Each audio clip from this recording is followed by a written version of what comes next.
અરવલ્લી જિલ્લા ક્ષત્રિય ઠાકોર સમાજ દ્વારા બીઝેડ ફાઇનાન્શિયલ ગ્રુપના સીઓ ભૂપેન્દ્રસિંહ ઝાલાની ઓફિસમાં સીઆઈડી ક્રાઇમ દ્વારા જે દરોડા પાડીને 7 એજન્ટની ધરપકડ કરી છે તેમાં તટસ્થ, ન્યાયિક અને યોગ્ય તપાસ થાય તે માટે અરવલ્લી જિલ્લા કલેક્ટરને એક આવેદનપત્ર આપીને રજૂઆત કરી હતી। આવેદનપત્રમાં જણાવ્યા મુજબ હિંમતનગરના રાજકીય આગેવાને સરકારી તંત્રનો ઉપયોગ કરી ભૂપેન્દ્રસિંહ ઝાલાની રાજકીય કારકિર્દી ખતમ કરવાનો આ કાવતરું રચ્યું છે તેવો આક્ષેપ કરવામાં આવ્યો હતો।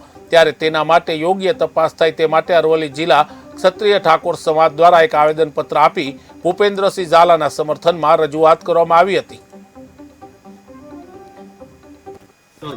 અરવલ્લી કલેક્ટર સાહેબ મારફતે આજે આવેદન પાઠવેલ છે।